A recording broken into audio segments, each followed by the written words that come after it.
নমস্কার।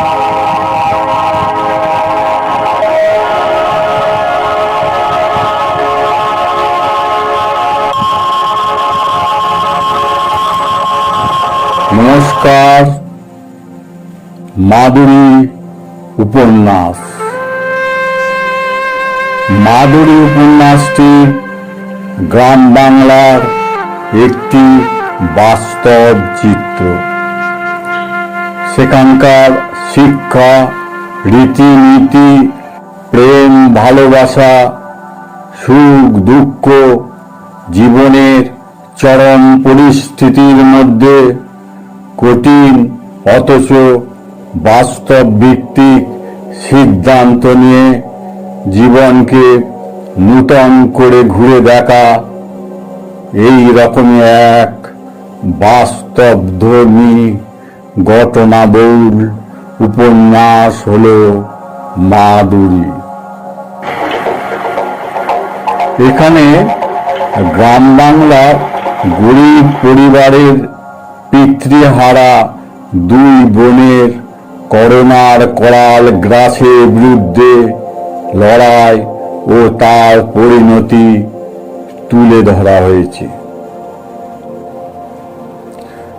করোনার সুস্পষ্ট ছবি ও তার বিরুদ্ধে লড়াইয়ে সরকার, ডাক্তার, নার্স এবং রাজনীতি ভুলে রেড ভলেন্টিয়ার সহ সমগ্র যুবশক্তির সংঘবদ্ধ অদম্য লড়াই এবং তাতে শিক্ষক, বুদ্ধিজীবী ও সচেতন মানুষের মুক্ত হস্তে দান ও সহযোগিতার এক অভূতপূর্ব নজিরের জীবন্ত চিত্র হল মাদুরী।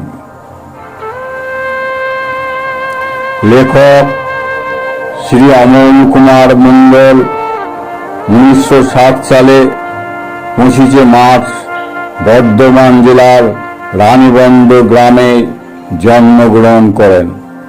বর্তমানে একজন অবসরপ্রাপ্ত ইঞ্জিনিয়ার চন্দননগরে বসবাস করেন।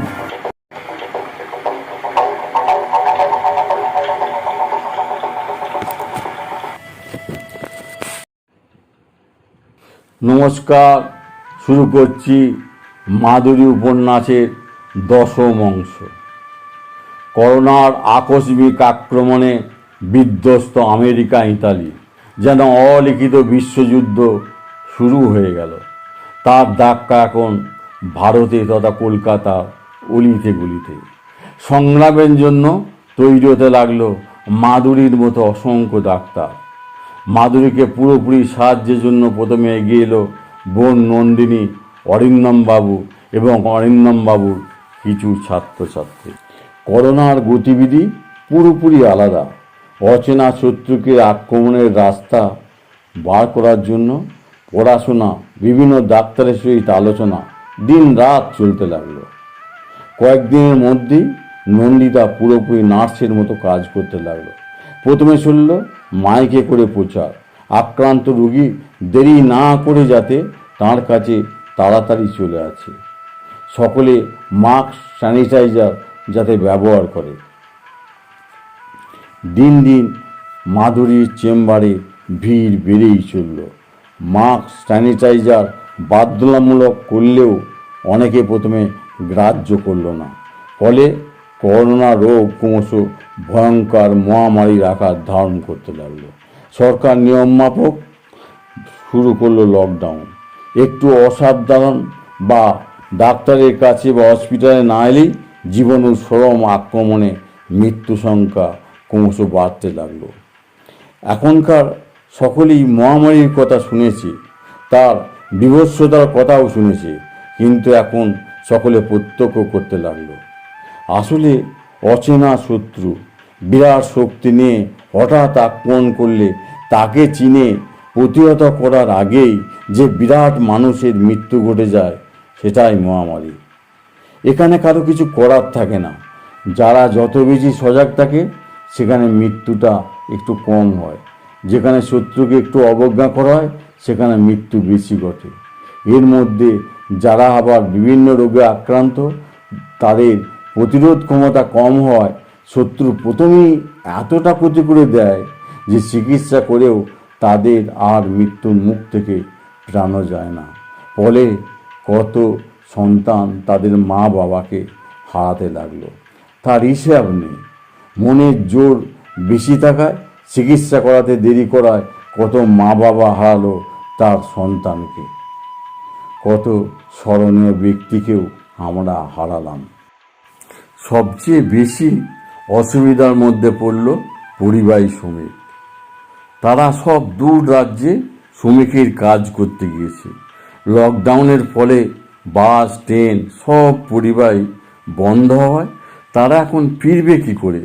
তাদের সকলের কাজ বন্ধ, হাতে টাকা পয়সা যা ছিল অল্প দিন তাতে চলল, কিন্তু এরপর মুম্বাইয়ে পরিযায়ী শ্রমিক প্রচুর, আবার করোনার আক্রমণ ওখানেই সবচেয়ে বেশি দেখা দিতে লাগলো। ফলে অনাহারের মধ্যে হেঁটে তারা বাড়ি ফিরতে লাগলো। এ এক অসহায় অবস্থা। অনেকে মাঝ রাস্তাতেই প্রাণ হারালো। তা দেখে যখন সরকার তাদের ফেরাবার ব্যবস্থা করলো, তখন ওদেরকে দেখে করোনা আক্রান্ত ভেবে তাদের কেউ স্থান দিতে চাইল না। ফলে আলাদাভাবে তাদের থাকার ব্যবস্থা করতে হলো। তাদের ব্যবস্থা করতে গিয়েই এক অল্প বয়সী মহিলা ডিস্ট্রিক্ট ম্যাজিস্ট্রেট নিজেই করোনায় আক্রান্ত হয়ে প্রাণ হারালেন। রেখে গেলেন তার স্বামী ও 4 বছরের এক শিশু কন্যাকে। কত ডাক্তারও প্রাণ হারালো। এসব দৃশ্য বা কথা শুনতেই মাধুরীর মতো সকলের মন ভারাক্রান্ত হতে লাগলো। পরিযায়ী বন্ধ হয়, পরিযায়ীর সহিত যুক্ত সমস্ত কর্মী হকার একেবারে অসহায়। তাছাড়া সব কাজ বন্ধ থাকায় সমস্ত শ্রমিক ও গরিব মানুষের অসহায় অবস্থা চলতে লাগলো। কেউ যাতে অভুক্ত না থাকে তার জন্য সরকার বিনামূল্যে প্রয়োজন মতো চাল গমের ব্যবস্থা রেশনের মাধ্যমে দিতে শুরু করলো। কিন্তু রন্ধনের ব্যবস্থার জন্য টাকার তো প্রয়োজন। বিভিন্ন মানুষ এই ব্যাপারে মাধুরীর পাশে এসে দাঁড়ালো। বিভিন্ন জায়গায় রন্ধন করা খাবার গরিবদের জন্য ব্যবস্থা করা হলো। তার জন্য প্রয়োজনীয় অর্থ ও শ্রমের জন্য সমগ্র যুব সমাজ, শিক্ষক, বুদ্ধিজীবী, সচেতন মানুষ ও সরকার হাতে হাত মিলিয়ে কাজ করতে লাগলো। এসব দৃশ্য দেখার জন্য সৌভাগ্যের দরকার। টাটা, বিল গেটসদের মতো বহু ধনপতিও যে এইভাবে সাহায্যের হাত বাড়াতে পারে, বিপদ না এলে এটাও বোঝা যেত না। মাধুরী বলল, যে যতটা পারো সাধ্যমতো গরিব মানুষের পাশে দাঁড়াও। ওরাও দেশের কারিগর, ওদের উপরও দেশের উন্নতি অনেক নির্ভর করে। ফসল ফলাতে, ইমারত তৈরি করতে ওরাই তো পারে। আর প্রচুর সম্পত্তিতে কি লাভ? বাড়ে আভিজাত্য ও অহংকার, বাড়ে না সুখ। ওই সম্পত্তির কিছু অংশ দান করলে বা অপরকে সাহায্য করলে সেখানে বাড়তে থাকে সুখ। মাধুরীর কথাতে অনেকেই এগিয়ে এলো। ধীরে ধীরে করোনার প্রথম আক্রমণ কমতে শুরু করলো। লকডাউনও শিথিল হতে শুরু করলো। পরিযায়ীও চলতে লাগলো। পড়াশোনাটা শুধু অনলাইনে চলতে লাগলো। অনিমেষবাবু অরিন্দমবাবুর কলেজের কেমিস্ট্রির প্রফেসর হিসাবে 2 বছর হলো জয়েন করেছেন। এর মধ্যে অরিন্দমবাবুর মতো উনিও ভালো প্রফেসর হিসাবে পরিচিত হয়েছেন। ব্যবহারও খুব ভালো। দুজনের বাড়িতে যাতায়াত আছে। নন্দিনীর রূপ, ব্যবহার ও করোনার কাজে অনিমেষবাবুর নন্দিনীকে খুব পছন্দ। একদিন অনিমেষবাবু অরিন্দমবাবুকে তার মনের কথা সব জানালেন। আরও বললেন, আমার কিন্তু নিজের বলতে কেউ নেই। একটা ফ্ল্যাট ভাড়া নিয়ে থাকি। ইচ্ছা আছে অল্প সময়ই একটা ভালো প্লট কিনে নেব। এই চাকরিটাই আমার একমাত্র সম্বল। অরিন্দমবাবু বললেন, আরে তুমি একজন কলেজের প্রফেসর, আর ও একটা গ্রামের মেয়ে। মা আর আমরা ছাড়া ওর কেউ নেই। বিয়েতে কিছুই দিতে পারবে না, আমরাই যা দেবো। অনিমেষবাবু বললেন, ওসব আমার চাই না। কি হবে ওসব নিয়ে? যেটুকু দরকার আমিই কিনে দেব। অরিন্দমবাবু বললেন, আজকে তোমার প্রস্তাবে আমি খুব খুশি। আমি শুধু এইটুকু তোমাকে বলতে পারি, নন্দিতা খুব ভালো মেয়ে। অনিমেষবাবু বললেন, তাহলে কাল সন্ধ্যার সময় আপনারা সবাই আসুন। ওর মনের কথাটাও তো আমার জানা দরকার। অরিন্দমবাবু বললেন, ঠিক আছে, কথা দিলাম, কাল তোমার বাড়িতে যাচ্ছি। অনিমেষবাবু বললেন, ঠিক আছে। অরিন্দমবাবু বাড়ি ফিরে মাধুরীকে সব বলল। মাধুরী সাথে সাথে নন্দিতার মত জানতে চাইল। নন্দিতা মনে মনে খুশি হয়ে বলল, তোমরা যা ঠিক করবে আমি তাই মেনে নেব। পরের দিন মিষ্টি নিয়ে অরিন্দমবাবু, মাধুরী ও নন্দিতা অনিমেষবাবু বাড়ির দিকে চললেন। একটি 4 তলা বাড়িতে 8টা ফ্ল্যাট। তার মধ্যে 2 তলার একদিকে অনিমেষবাবু ও অন্যদিকে ফ্ল্যাটের মালিক থাকেন। ওই মালিকেরও একটা মেয়ে আছে, দেখতে ভালো কিন্তু পড়াশোনা করে না।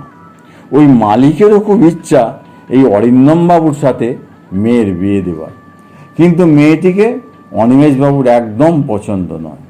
মাঝে মাঝে আমি রান্না করেছি বলে খাবার নিয়ে যায়। অনিমেষবাবু বারণ করলেও শোনে না। ফ্ল্যাটটিতে 3টি শোবার ঘর, একটি ডাইনিং প্লেস ও একটি করে রান্নাঘর ও বাথরুম। অরিন্দমবাবুদের আসার অপেক্ষায় আজ অনিমেষবাবু বসে আছেন। ঘটনার ঘনঘটায় এরপর কি ঘটবে কে জানে। এসব কিছু জানতে পরের দিনের জন্য অপেক্ষা করতে হবে। পরের দিন অবশ্যই সঙ্গে থাকবেন, দেখবেন, শুনবেন। ভালো লাগলে আমাকে উৎসাহিত করার জন্য লাইক করবেন, অপরকে শোনাবার জন্য শেয়ার করবেন এবং সাবস্ক্রাইব করে পাশের বেল আইকনটি টিপবেন পরের অংশ সবার আগে পাওয়ার জন্য। নমস্কার, ধন্যবাদ।